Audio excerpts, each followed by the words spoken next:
What is up, everybody? Welcome to another episode of Krash and Thunders. I'm Thunders, And I'm Krash. and we've got today the godfather of UK glam, Rocky Shades from Wrathchild UK, Wildside Riot, and now Rocky Shades Wrathchild. It's great to have you, man. Good to be here, guys. Good to be here. Hello, America. Yes, sir. Hello, world. So take us back to the beginning and really your influences and the roots of what became the UK glam scene, because it's almost unheard of over here stateside. Mm-hmm. Right, well, back in the early days, we had old-fashioned glam rock, which was basically your T-Rex, David Bowie, Sweet, Slade. You know, the real iconic cartoon glam rock. Now, I was raised, I'll talk as I, because me and the members of Wrathchild, we were all like-minded, so I'll talk in the frame of I, but it's actually we, right? So I grew up around glam rock, but there was a major stigma attached to glam rock. Anyone that was following glam rock had to be a bit of a powder puff. You had to be like a pair of pink fluffy slippers as opposed to rock boots, basically. So I had this idea, and I'm not the only one. I've spoken to people since, and obviously this is where Crew and Wasp got their ideas from. They wanted to take that initial idea of the flamboyance of glam rock, but make it a bit more in your face, a bit more, this is cool to be into this shit, not sort of like hiding behind, is he really wearing that lame suit, you know? Has he got, like, you know, robes that glow in the dark, that sort of thing? We wanted it to be, I mean, obviously as well, I was a metal fan, as you know, I was into like classic metal, I was into like Black Sabbath, Priest, you know, all that sort of side of things. So when I decided that the two could be fused together, it was a case of how do you fuse the two together and make it creditable? So basically, we're talking now of a time where there's like no internet. So you can't just create a look by buying stuff. You have to make stuff. Now, in the early days, our only rivals were people that were buying girly clothes and glitzy and glammy things like spandex trousers and, you know, stuff that they could pinch for the sisters sort of thing. We didn't want that. We wanted to go one stage further. We wanted to do something a bit out there for the UK. Now, we'd already heard of Kiss, but to us, Kiss was like theatrical.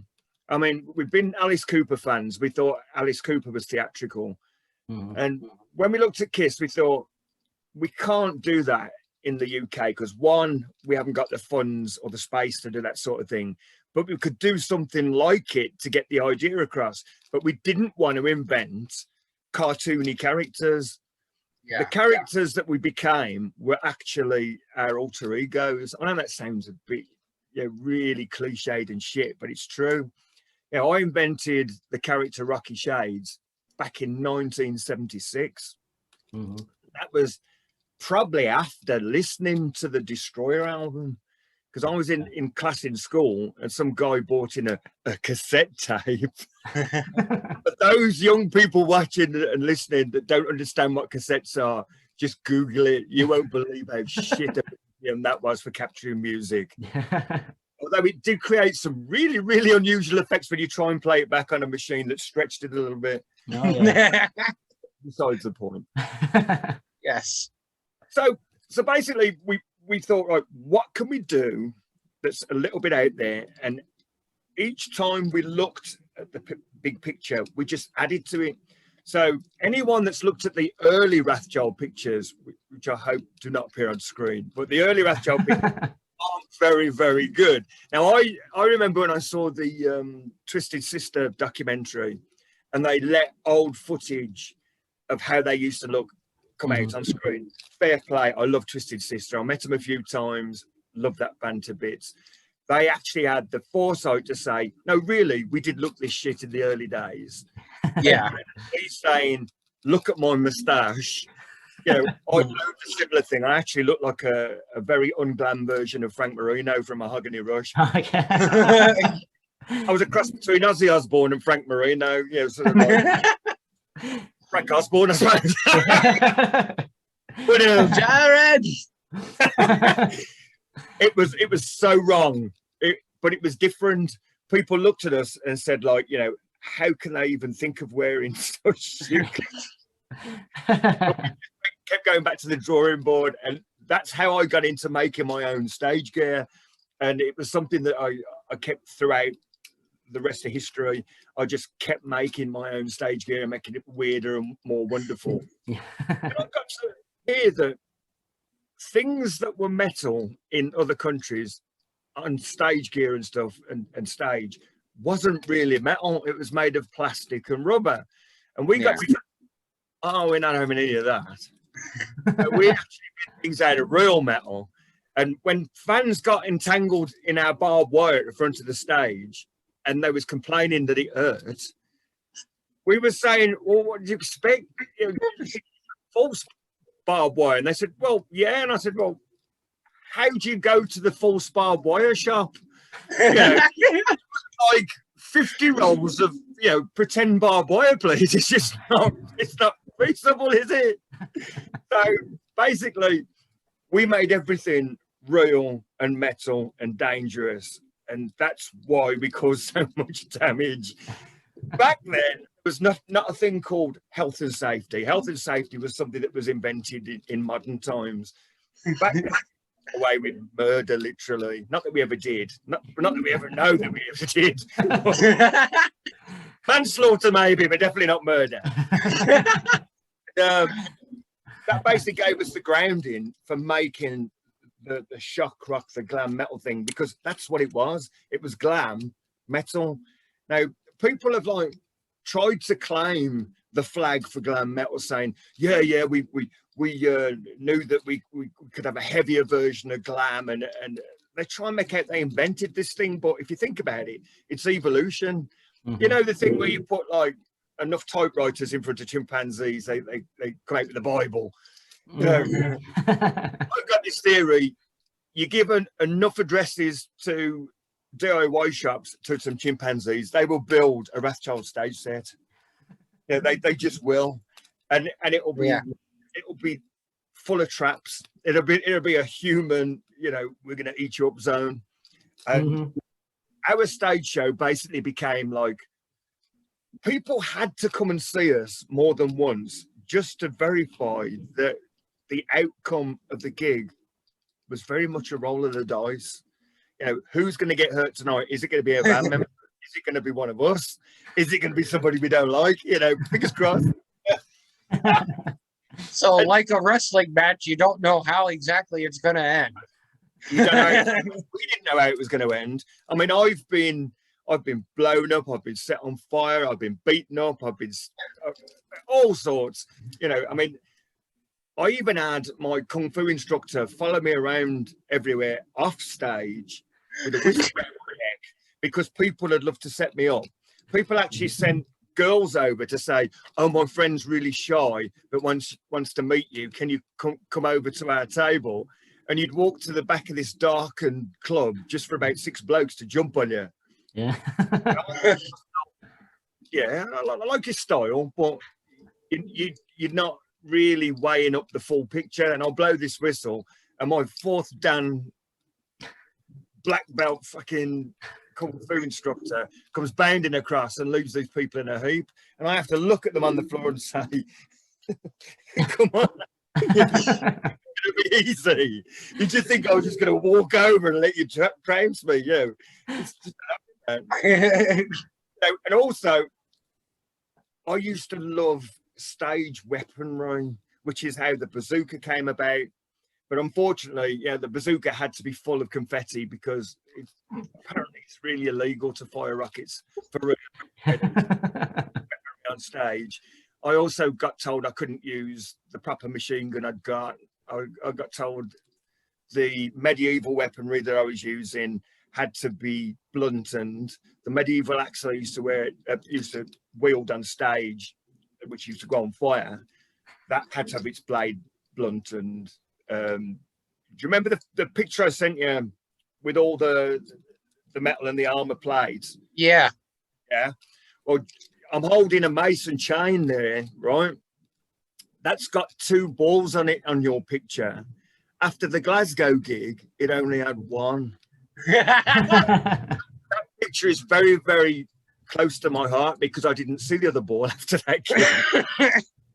Some guy wound me up and I literally just swung at him with the mason chain, and one of the balls went missing and the other one stayed on the chain.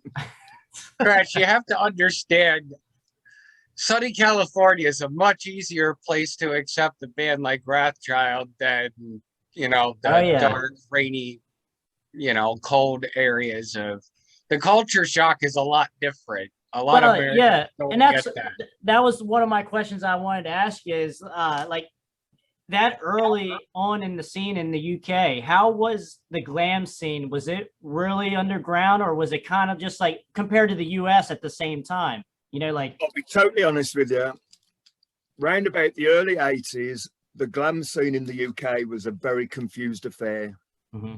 There was nothing that resembled us or us to be, which is why I don't want to quote from like what Motley Crue had already said previous, but they basically said that they wanted to be the band that they couldn't see. I think Wasp said a similar thing. Mm-hmm. And Twisted Sister said they wanted to be the sort of band that they couldn't see. Everyone around us just looked so fluffy and were playing such shit music. I don't want to like name names to label as shit, but I can name the bands that were going, and you can listen to for yourself and judge yourself. But when we were climbing the ladder, and we had to climb the ladder because nobody would take us seriously to start with, you know, there was these guys. Because bear in mind, a lot of people hadn't even accepted Kiss at that point. They just thought of Kiss as a joke, and we didn't want to be a joke. We didn't want to be serious either. Because, I mean, nobody looks like us and is serious, not unless they're in a padded room. If you go out and you try and do the too serious thing, looking like we did, this is why me and Blackie clashed on the Wasp tour. I think Blackie actually believes in what he's doing, and I think he takes it very, very seriously. Okay. And he also, in my eyes, thinks he's the shock rock Führer. Because he rules. He kind of went overboard on Kill Fuck Die. That alienated any female fans they had. I've never met anyone in my life that alienates his own band like he did on that tour. You will play how I want you to play, and you will sound how I want you to sound. Now, my view on being in a band is if you're in a band, it's got to be a democracy, sort of. You know, I mean, if you've got like the Iron Boot in the band, they don't listen to him. You know, put him at the back of the photos. But luckily, we didn't have an Iron Boot in our band, so we're okay. We didn't have right? We didn't have the Elephant Man. We didn't have the Iron Boot. You know, we basically had like a really good-looking bunch of guys. But to me, if you want to become the shock rock Führer, why don't you just pay for session musicians? Because you pay for their loyalty. You are paying for their sycophantic loyalty. And if that's what he wants out of a band, then that's the easiest way of doing it. Mm-hmm. Yeah. Or you go out with a bunch of tapes and call yourself Wasp featuring Blackie Lawless only, and you just do Blackie Lawless with backing tapes. That'll work. Yep. Yeah, because even as Thunders always mentions with Wasp, like even after their first album, you only kind of see Blackie on the cover. You don't. Chris Holmes said in his documentary, you could see it plain as day, and he got fucked out of. He doesn't get royalties for the songs that he fucking wrote. Yeah. Well, I got on really well with the rest of the members of Wasp on that tour. Gotcha. What year was that though? That was 84. Oh, wow. That was the year that RCA America wanted to sign up Wrathchild and redo Stack Attack. Now, that they wanted to redo the biggest event in the history of rock music ever if Stack Attack had been re-recorded properly with proper production. See, I didn't know that before. I didn't know they wanted to re-record it. Is that where the legal trouble came in with Heavy Metal Records? No, the legal trouble came in simply because. Oh, hang on, I got a message.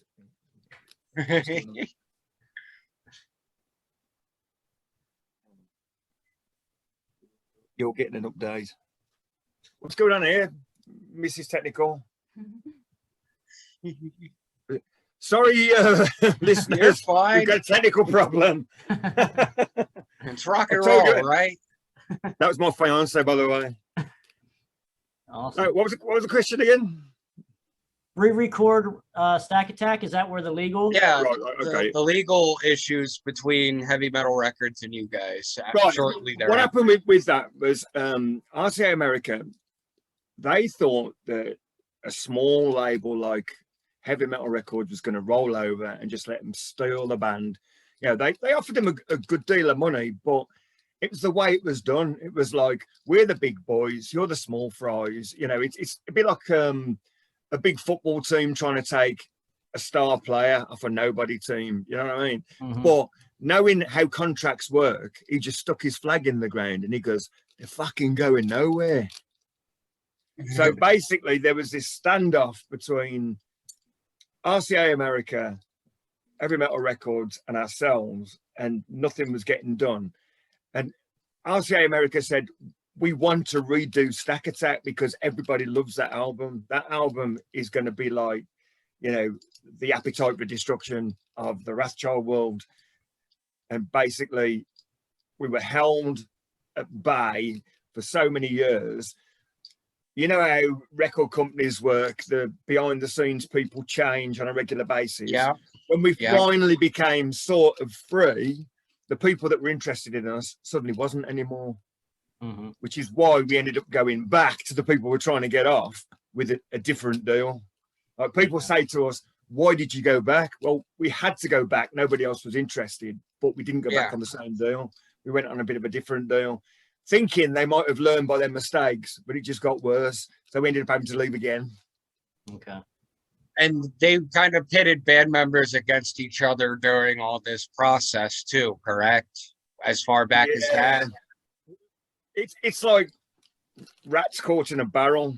When you're that trapped, you can only turn on yourselves, you know, and when money and fame is involved, the turning becomes twice as quick. You know, it's like, well, I did this, I did that, you know, you're responsible for this. And it's like, we were a band. What happened to the bunch of guys that were like, we were a band, you know, we were a gang, you know, we fought back to back with each other. We were booked into a reggae venue I say by mistake. I don't think it was by mistake. I think our agent was a twat. But he booked us into a reggae venue and we had to fight our way out back to back. That's a gang. That's not a band. Yeah. That's insane. But I was the one that got us the full money. The manager of that club, he came down after the first song, and I was a bit suspicious when all the multicolored tea cozies were walking in on their heads.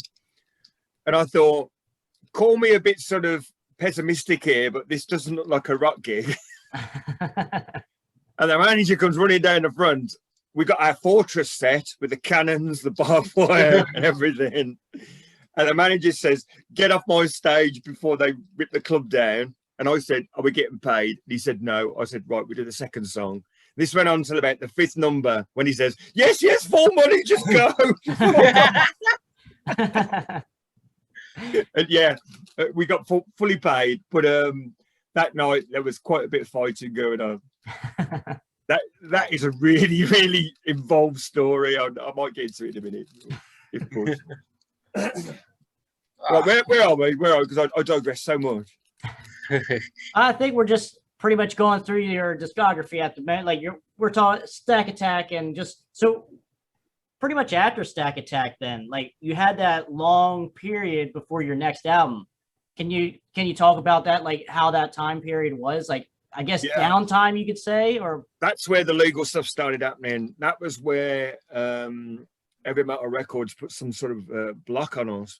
They said not only could we not record anything because obviously we're on their label still, but they put this kind of live block and said we couldn't even like play live. So we did a number of shows as aliases, and you've got to be a complete moron or from a completely different planet not to realise it was us. You know, we went out like the Trash Queens and things like that.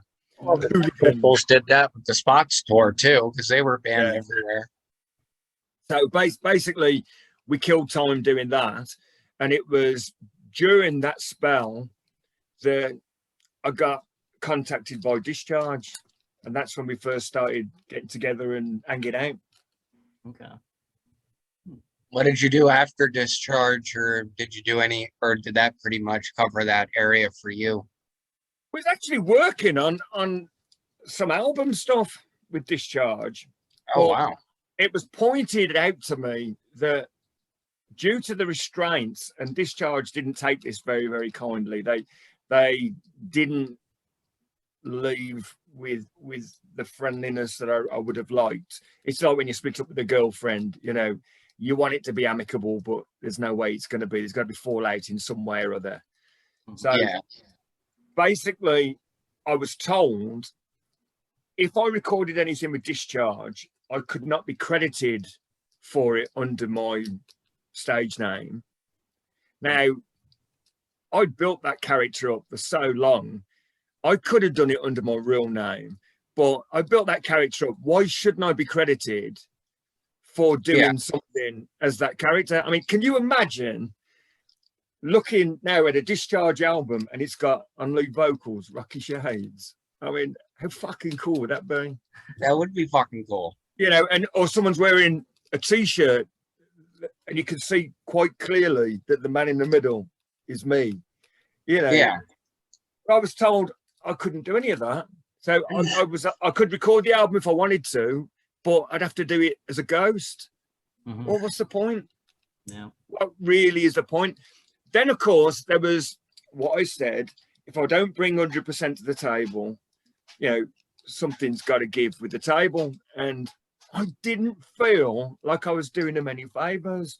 I was what I considered a better vocalist than their original vocalist, technically. Yeah. But I felt that it wasn't right. I felt that it just wasn't doing what they needed to be done. So I tried to say, I can't do it. Yeah, I tried to say in the best way possible, I'd love to, but I really can't. And it's sort of like, oh, well, thanks for wasting our fucking time sort of thing. Oh, I got you. You know, like you're going to go down in our history. Well, not, you know. I felt really, really bad about that. I agonized over that for ages, and they obviously didn't speak to me again after that for a long time.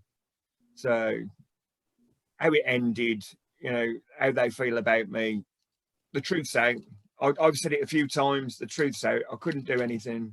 You know, if I'd have done something, I'd have had to have been a ghost. Now, they asked for me personally to come and join them. So they obviously wanted me in some shape or form. So I feel like we did have a connection for a while. You know, like they approached their manager, George, and they was having a bit of trouble with their singer during their first leg of the American tour. And he said, well, have you seen anybody that you'd like to fill the shoes sort of thing? And they turned around and they said, well, we want somebody like Rocky Shades. And that's straight up. That's not me bigging myself up. That's how it was told to me by the band. They said, we want somebody like Rocky Shades. So George says, why like him? Why not just have him? And they said, well, where are we going to find him? He goes, come on, the bloke leaves a paper trail that's like this long. If you can't find him, you can't find anyone. So he phoned me up the one day, and I thought it was a wind-up. I thought it was somebody playing me up. So I played the big I am sort of thing until I realised it was real, and had to come back down again. So I built my 3-story step ladder just to say, oh, sorry, George. Yeah, let me just take a few rungs out. And we had a laugh about it. He obviously didn't hold any grudges. He sort of said, like, well, you know, a lot of people do get wound up. Now, the first time we appeared on, when Wrathchild appeared on this sort of like chat show argumentative program that we've had in the UK called Central Weekend. It was where you had one faction versus another faction. You argued the toss, you know, points are put across, the audience put their oar in, and then both factions are put into a party afterwards to have this massive scrap. So we discovered the one we was on actually featured Gua. So I got to meet Gua quite early as well. So that was a good thing. But the point I'm making is when they phoned me up to book us for that program, I thought it was a wind up. I thought it was one of my friends winding me up. So I made myself sound like an absolute twat of a superstar. And I wanted my own dressing room. I wanted a star on the door. Typical Hollywood shit, you know. And they delivered it all. And I literally had to say to the poor girls who met me to, like, you know, pull me into the dressing room on the show, get me ready for going out there. I said, I'm so sorry. I'm not the wanky you think I am. So I said, I know I've pulled the superstar thing, but really that's not me. I said, I thought it was a wind up. I thought my friend was phoning me up.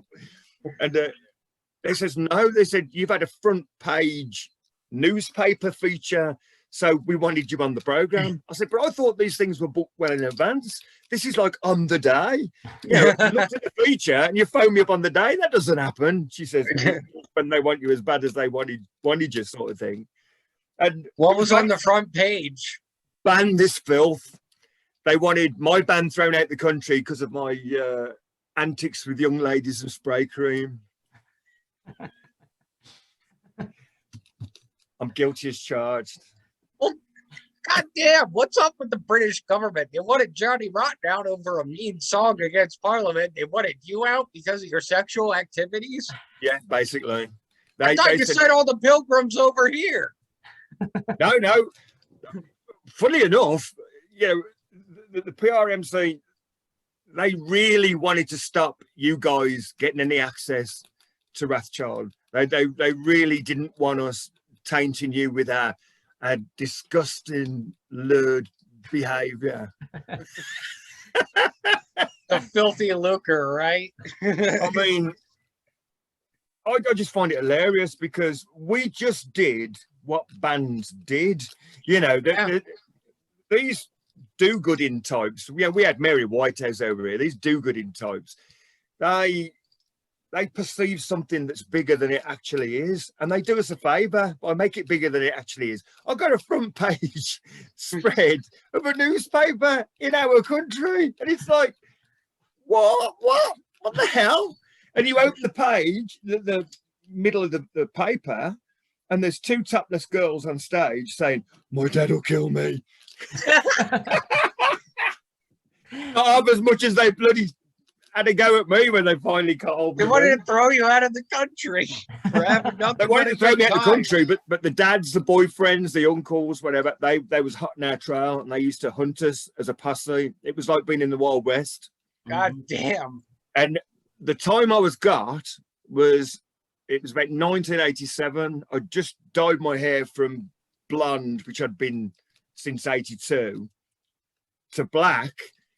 And this guy grabs me, this huge guy grabs me in the corridor with a couple of guys. And he says, "We're after that Rocky fucking Shades." I've got black hair and they know Rocky Shades is a blonde. Nobody's seen me at this point. So I said, right, dark-haired member of the band, is Eddie the drummer? So I said, "I don't know, man." I said, I left him in the dressing room spieling. I said, "I was just sorting my drums out." And I went to walk off, and a fan walked up to me with an album to sign and said, "Rocky, can you sign this?" So I was pulled into this side room, given a damn good kick in, and I had to go out on stage, literally aching everywhere. And my band thought it was hilarious. They thought nothing of just patting my ribs or, you know, slapping my shoulder. "Oh, sorry, man." "Are you hurting?" Or "Have a drink of this. It stings like fuck, but oh, you've got a cut lip as well." Yeah, we're trying to help you. It cleans the wound.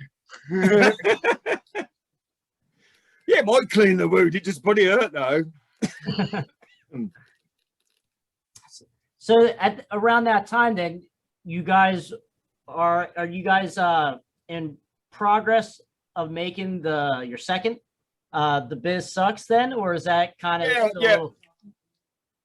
We decide that we're going to do the second album, but we still hadn't let go of our legal thing. We'll do the second album, but we're still not 100% friends with these people because they're doing us a lot of harm. Yeah. Now, obviously, from The Biz Sucks spawned the Nuclear Rocket single, which was not only filmed by Bruce Dickinson, but he does star in it as the flowery dress peace protester. Now, how that came about, that's a better story connected with what you're talking about. Yep. Yeah. Go ahead. We've now been invited. It's New Year's Eve, and we've been invited. We've gone back to Heavy Metal Records. We've been invited to one of these headbanger ball type things that's supposed to be a wild party, which turns out to be like a staged party with no alcohol in a studio. Now, basically, this works great for TV, but doesn't work well for the bands that are doing it. Now, we was on with our friends at the time, Tiger Tails. Okay. And we're like throwing friendly insults to each other across this settee. We're supposed to be hanging around at this person's flat. You know, I'm thinking, this is so shit. So I'm listening, and this is the one thing I really remember about Pepsi. I love Pepsi. I thought Pepsi was I thought he was Tiger Tails, to be honest. Yep. Nobody else, just Pepsi.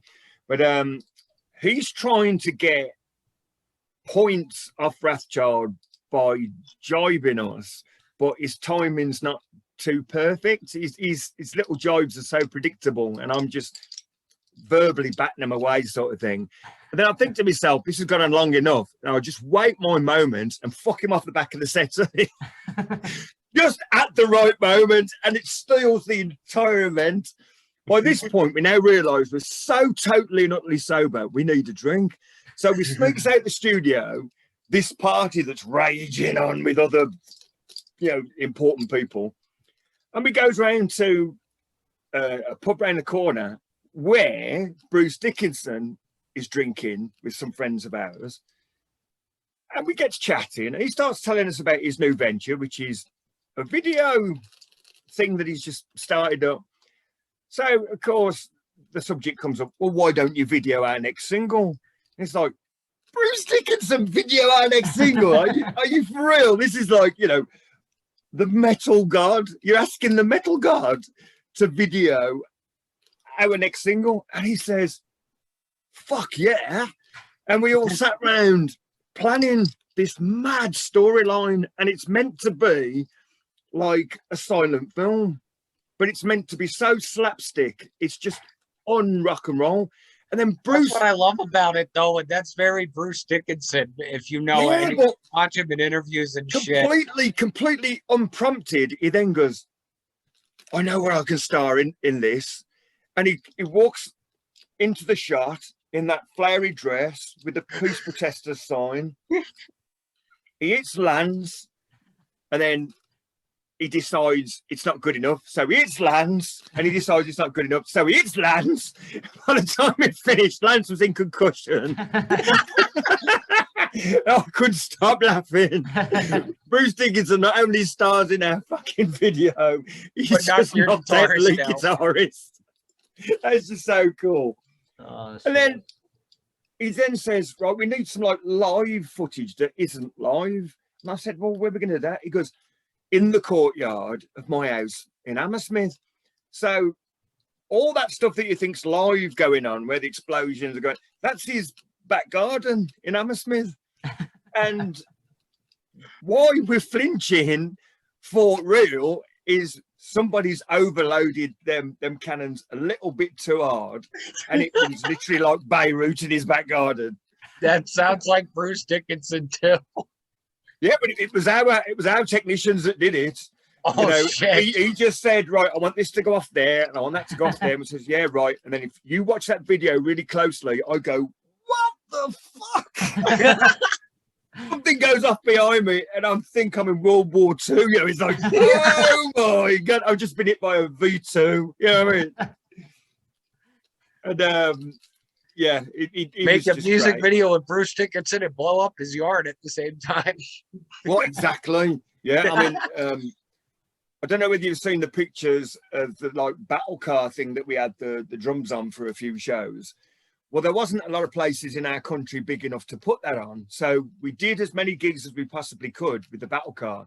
And then we threw a party in this sort of farm that we used to rehearse at and blew the fucking thing up. But nobody filmed it. Nobody. Man. So fucking drunk, nobody had the foresight to bring any cameras. So the stage set goes up and it doesn't even go on film. And that was a lesson learned. That was a lesson learned to us that day. Don't go anywhere without somebody with a camera somewhere. Yes. Next. So the musical progression from Stack Attack to the Biz Sucks with the 4-year gap is evident. Was there any like conscious effort to do that, or did you guys just kind of do that? No, it was a definite conscious effort. I didn't just want to come back and do a revisited Stack Attack. I wanted to do something that showed we'd at least put something out that was different. So we had the female backing singers, and I thought, well, that's different in itself, because rather than just us sing, we've got this extra voice going on, and they were good looking ladies as well. So we thought if anyone gets a picture of them, it's not like, you know, we've captured somebody's mum on stage. You know, so basically it was an experiment, and we did the fingers crossed thing. And the production was a lot better than Stack Attack. And in my opinion, it's a bloody great album. Yeah, I agree. Yep. Yeah, I love that album. Although it's nowhere near the production of Delirium. Delirium is the best production. But the reason Delirium's better than the Biz Sucks, we actually recorded the Biz Sucks in a city studio in Birmingham, because that was close to where we all lived. I lived in Birmingham, but the rest of the guys come from Evesham. Evesham's the sort of place that Americans only know from like jigsaws and by people fishing. It's one of them places that you say, do people really live there, or they just go on holiday? You know what I mean? But they actually lived there. I was the outsider. A sleeping town that never wakes up. Exactly. And it was a sleeping town that didn't even like its homegrown talent. You know, we brought so much attention to that town, and they hated us. You know, we play local gigs, and they just come to cause us a lot of grief, and they'd support the support bands more than us because they knew it would wind us up. Oh my God! I mean, you can't bite, can you? You couldn't plan it. Which is why some of my most devastating effects was done at Evesham Public Hall, because I didn't care whether it burned to the ground. You know, I tried. I don't believe I just said that in public. I was toying with the flaming axe thing, and when I did the flaming axe, when I was getting it together, it was in my kitchen in a confined space that was controllable. When I actually did the flaming axe thing at Evesham Public Hall, which was only a month after we formed, after our first rehearsal, which was November the 29th, 1980, we lit it, and suddenly it was towering an inferno on a stick. It was the most frightening thing anybody had ever seen, and we suddenly got some real local attention. Mainly, you're coming with me, Sonny. You need to ask some questions. Who do you work for? yeah, basically, yeah. And are you communist? Yeah. So I guess since you brought up Delirium, if we want to talk about that album a little bit, which it does sound more a little bit more polished, commercial, you could say, but for me, I think that's probably one of my favorite of yours. Definitely some good production wise, it is my favorite, because that's how Stack Attack should have sounded. Now, the reason Delirium sounds so good is it was recorded in a studio in the middle of nowhere. They just dropped us in the middle of nowhere. There was nowhere for miles around, and there was like no distractions. There was nothing to stop you from just recording and doing your thing. It was the most boring time of my life, but you know, at least we got a product out of it. Whereas Stack Attack was recorded at DJM, which was the studio that Elton John used to do his stuff at. And there was a lot of distractions in London. There was a lot of going off when it wasn't your day to record and causing some mayhem of some description in London, be it going down to Downing Street fully dressed just to wind up the police. Or like me and Eddie did one day, we accidentally came across a nest of mods. You know what mods are in America? The parkers and the scooters. Oh, okay. Have you heard? Yeah. Or we came across, they hate rockers with a vengeance, but they hate glam people even more because they think we're from another planet. Me and Ed, dressed in full gear, walked into this nest of mods, and we suddenly discovered how fast you can actually run in Stack Hills if you really push yourself. We came back to that recording session and we were pissing with sweat, and everyone was like, "It's not even your recording day. How can you be this tired? You just run halfway across London, you fuck."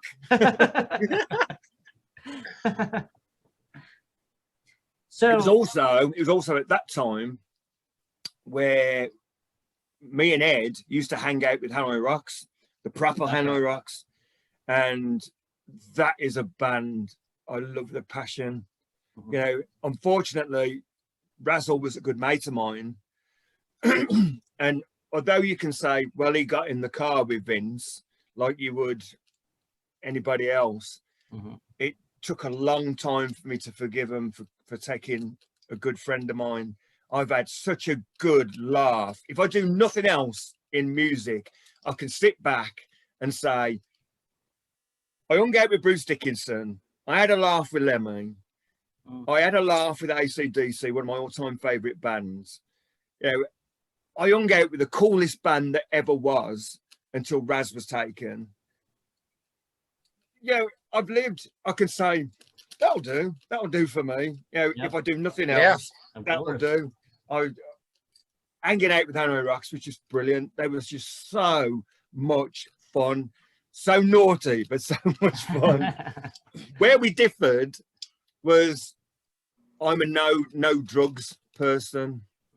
Now, I'm not saying that they do, and I'm not saying they don't, but everybody knows what they do. I'm a no drugs person. I always have been, and I always will. Kind of side question here, because I swear I read it. It may have been Wikipedia or somewhere that when that whole thing happened with Vince, that they were actually considering replacing Vince with you and Motley Crue. Never. I could tell that. I could tell you that hand on heart, and I'll tell you why. When we first started getting interested in by Kerrang, it was definitely Kerrang more than the others.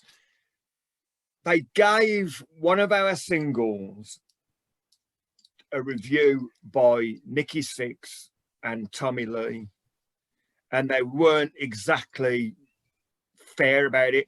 I don't want them to say it's brilliant, it's not brilliant. I want them to be fair. When somebody gives me a review to do, I take it on face value. If it's saying shit, it's shit. If it sounds good, it's good. If it's a good song, I'll say it's a good song. If it's you're just living on your name and it's not a good song, I'll fucking tell you. Yeah. You know, I have friends send me stuff from studios, and I have to be honest. I'm losing friends at the rate or not. But no, I have to be honest, because what's the point of not being honest? You know, what do you think of this? Really? Do you really want to know? I mean, but that's the way it is. And they came out with stupid stuff like, oh, Wrathchild looked like us when we were 16. Fuck off. Fuck the fuck right off. And everybody says, oh, Wrathchild copied Motley Crue. We were formed 2 years before Crue even thought of forming Crue.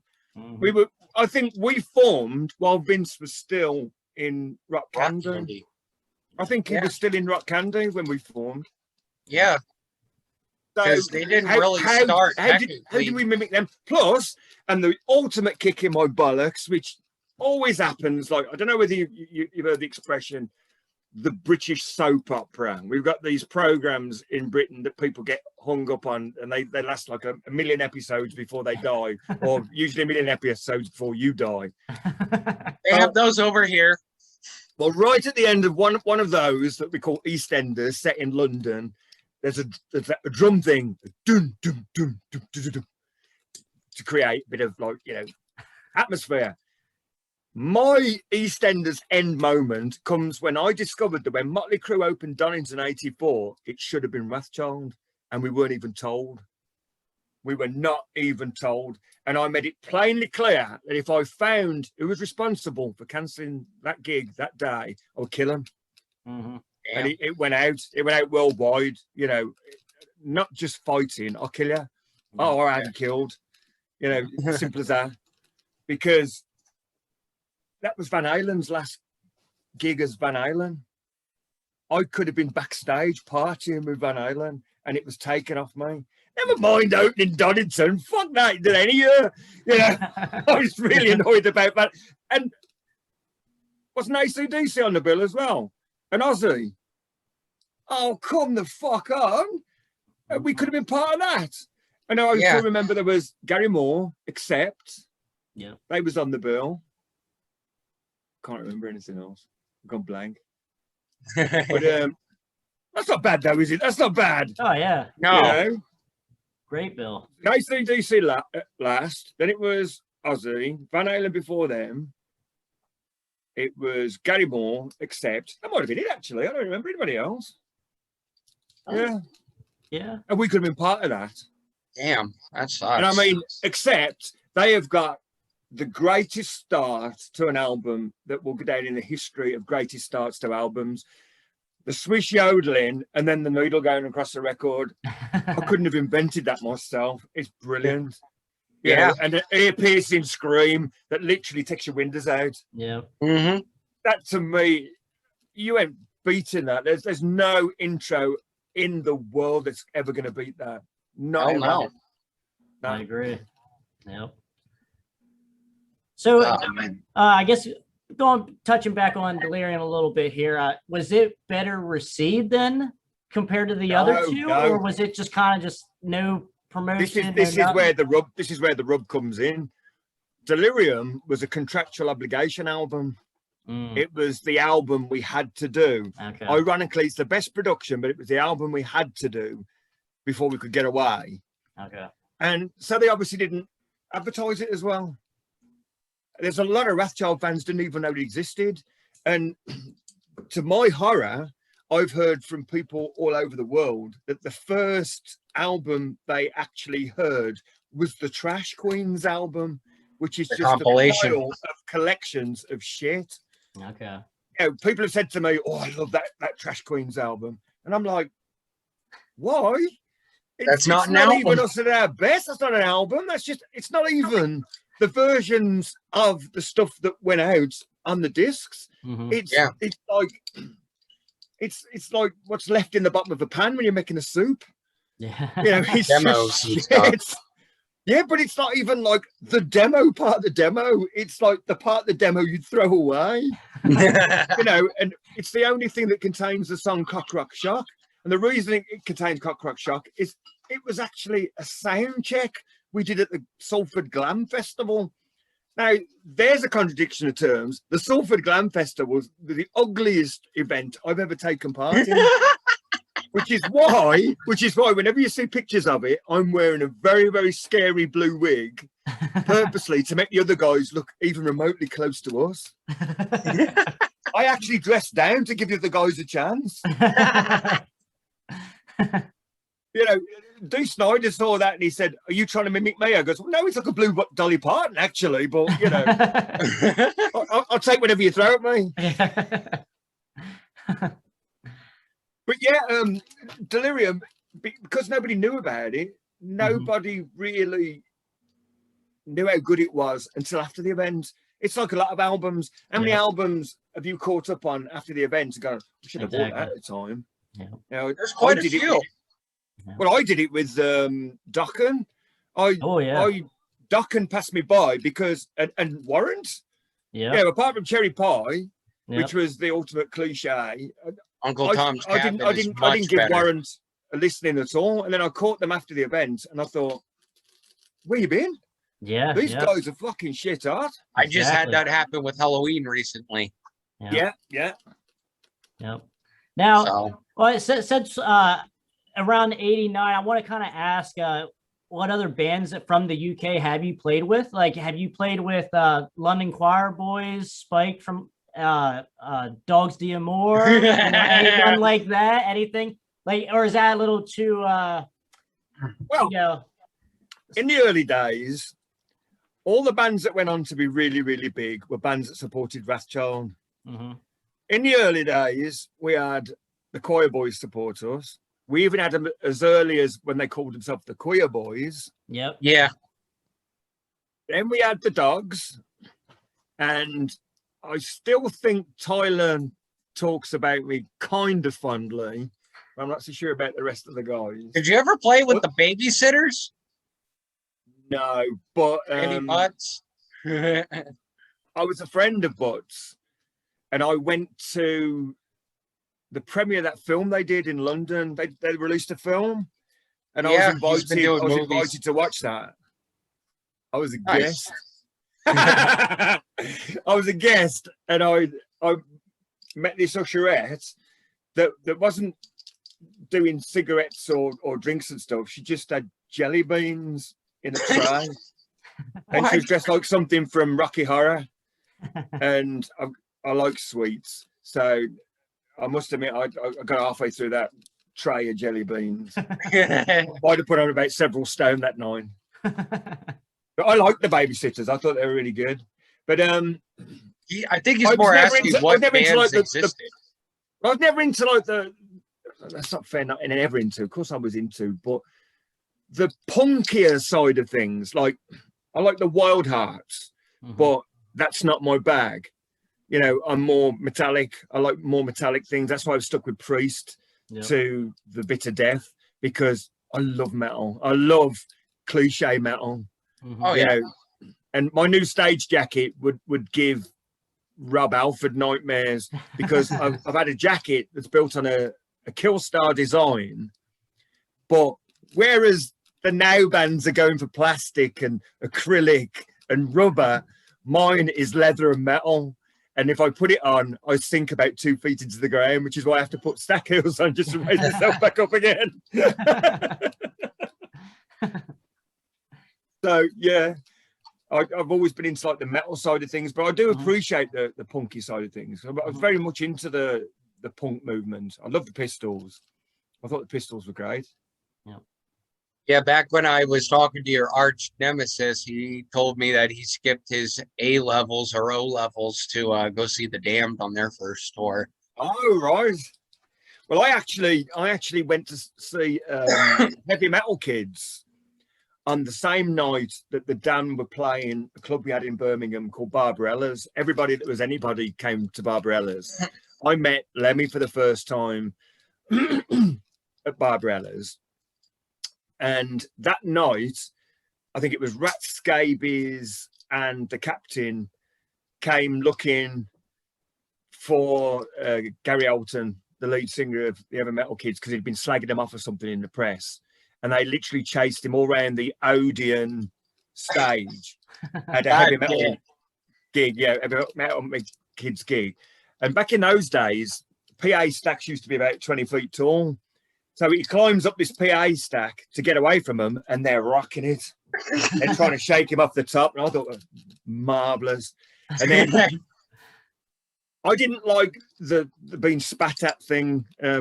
People confused Wrathchild with punks and started spitting at us. And some of my most violent moments have come from being spat at. And basically, Gary Alton was trying to catch spit in his mouth that night, and not even his band appreciated it. So he caught some spit from this one character, and he went over to the guitarist to put his arm around him. His guitarist clubs him with his guitar. I thought, I love this man. That's punk rock in a nutshell for you, Krash. Oh yeah, Of course. It is something that goes beyond punk rock for you. Yeah. Yeah. I like some of the obscure bands. I loved the Dictators. I love the Dictators with a vengeance. I thought they were fantastic. Now, I also by accident stumbled across Wayne County and the Electric Chairs. Now, I thought they were a country and western band. Nope. Jane County. No, it was Wayne back then.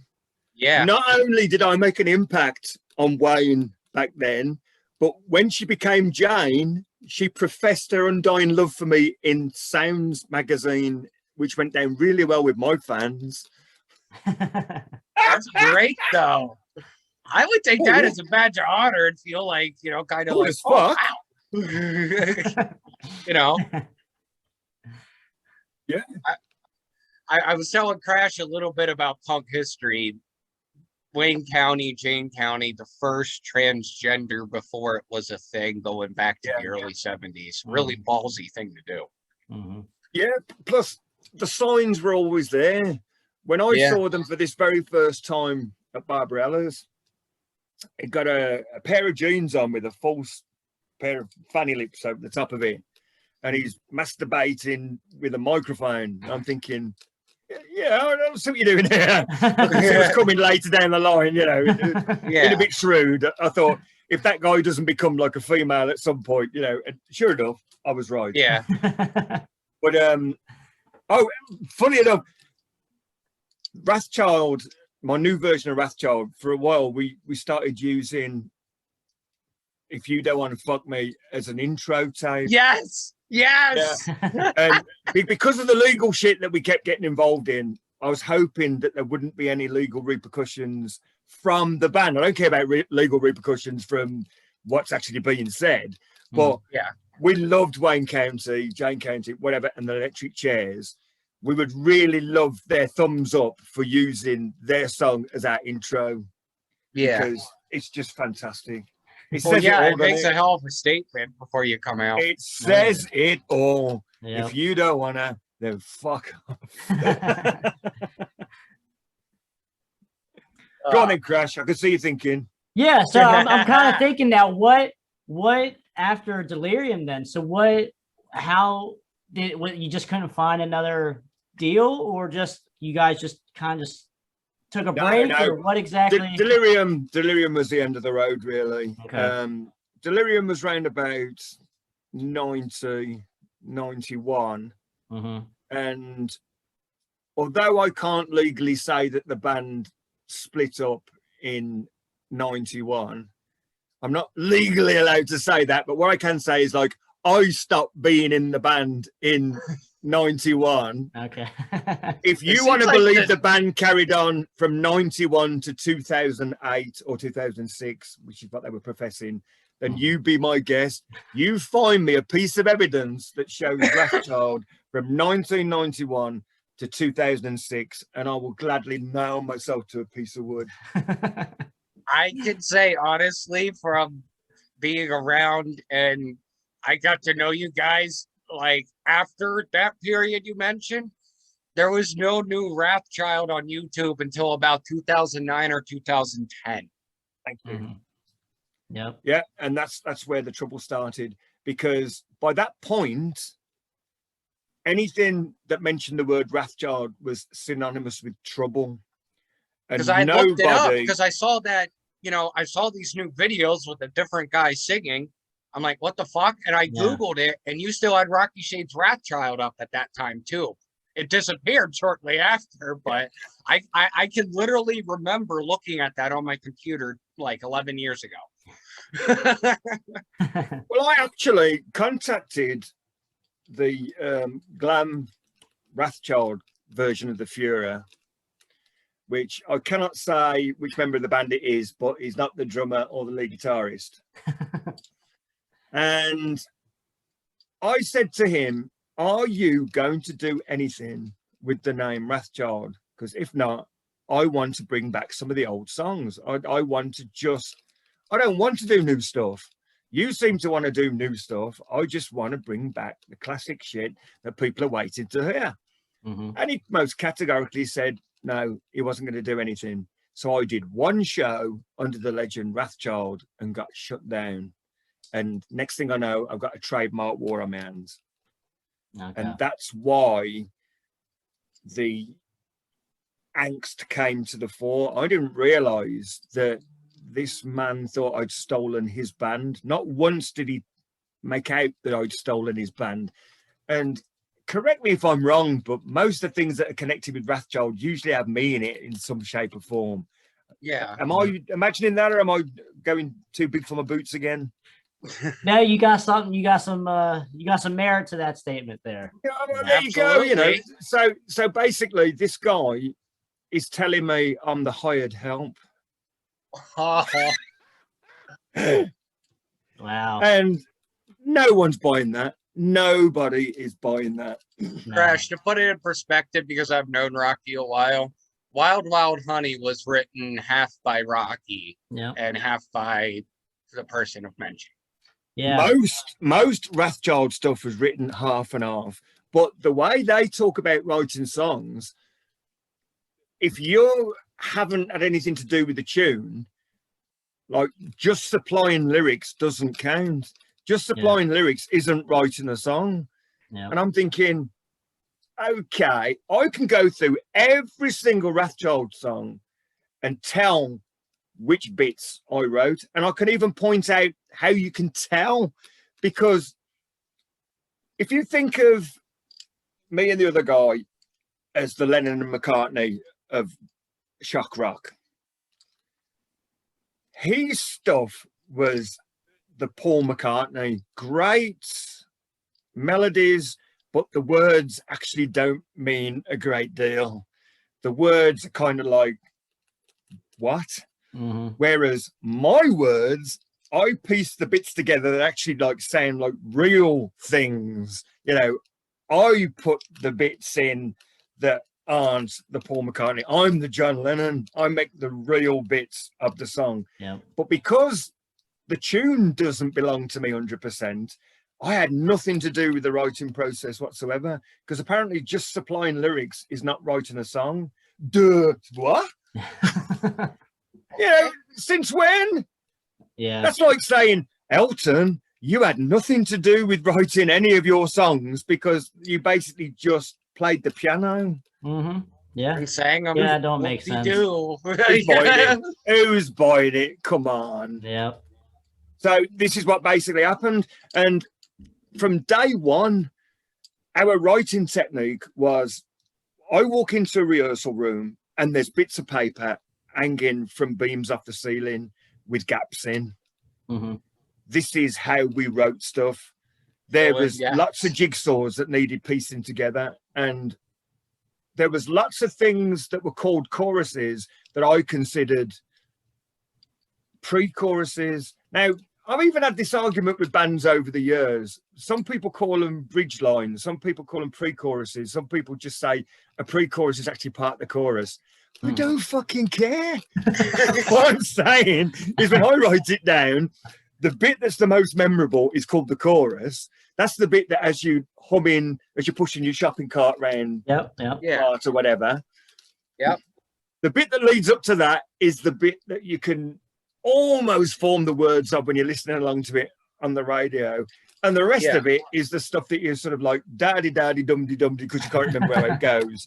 You know, so basically to me, the whole jigsaw has to be the song.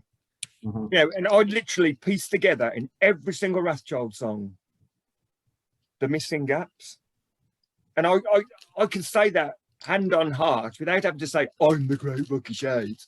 It's just real. That's how it went. Yeah. It's like, well, did the other guys have anything to do with the band? And I say, musically, yes, they did. And written wise, Lance had a couple of goes at things. So he has actually got credit for writing some stuff. But again, there were gaps which needed filling. Yeah. Now, I don't mind saying Lance wrote the whole song. That doesn't bother me at all. I mean, a song like Millionaire off The Biz Sucks, yeah, Lance wrote 88.872439.5 of that song, and I filled in the rest. So I'm quite happy to say, Lance, that song is yours. Yeah. And the fact that Lance says two things with his real voice on all the Wrathchild albums, just two things, I'm quite happy to say, you can have a vocal credit. I don't care. Yeah. You know, only for the fun. You know, that's that boy. That's the main man. That's Lance. You know, and he does the hooligans bit with the Bon Jovi doodad box. Doodad box. You know, the thing. You know, we only did that because whatever we find in the studio, we've got to play with. Mhm. You know, it's like, ooh, what's this do? What's this? well, we'd have had. Do you remember City Boy Blues with Crew? They had one of them Yeah. things you knock and it goes. We couldn't find anywhere to use that. I was most disappointed. I thought of anywhere we could use that, and I couldn't think of anything, so we just threw it over our shoulder and just carried on. Yeah, fuck it. You know, we're even what's that song? I think it's the end of Sweet Surrender. We're even hitting something metallic with something heavy, because that's what it sounds like we're doing. Right at the end of Sweet Surrender, on the I remember Sweet Surrender. There's something heavy, really like a crack. fast. Yeah, I think we found something really metallic and heavy, and probably hit it with the spanner. So you don't know that. You don't know. Understand that. That's what's really cool about all of this. You know, at the start of the Delirium album, there's a girl making orgasm noises. She's not making orgasm noises. But I will add, it's not me in the vocal box. I'm not responsible for any of that. And that's nothing to do with legal. I think her boyfriend might have had something to say about that. Oh, my. Mind you, I can't swear it was him in the box either. Oops. So then obviously with the legal shit, then you just decided to start afresh with Wildside Riot. Oh, you've jumped well ahead of the story there. Oh, what time's your radio show again? I'm not jumping ahead. We can go back and forth. It don't matter. No, that does happen, yeah, but there's another edge to the story that becomes more explanatory. All right. While all this legal stuff's going on, Atlantic Records signed an American band called Wrathchild. Yep. And they release an album, or are about to release an album called Climbing the Walls. Climbing the Walls, kicking them down. Okay. We're getting mighty close there. Huh? And we took on Atlantic Records as a David and Goliath thing, and we literally held up the release of that album for about 9 months, and it did them a lot of damage. Now, I didn't want to damage the band because I bought that album. I thought it was fucking great. But, basically, with the legal stuff that was going down with us personally and Atlantic Records, that probably was a death knell for Wrathchild. Even remotely thinking on taking on a giant and causing that much trouble was always going to be the death knell for Wrathchild. But we got them to have to put Wrathchild America after their name, and we were always known as Wrathchild UK, and there's far less letters in UK than there is America, so I call that a win. We won. Get out of town. But yeah, if they're watching this or they get to watch this, you're right. If they get to watch this, then we can honestly say that even though we thought we won, because we had a manager that was a complete plank, he got the one of the managers. I mean, we've had about 8 managers in 11 years.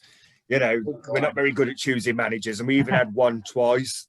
Now, that wasn't my doing. We had one manager twice, and I said he didn't do anything the first time around. Why are we using him again? But I was outvoted.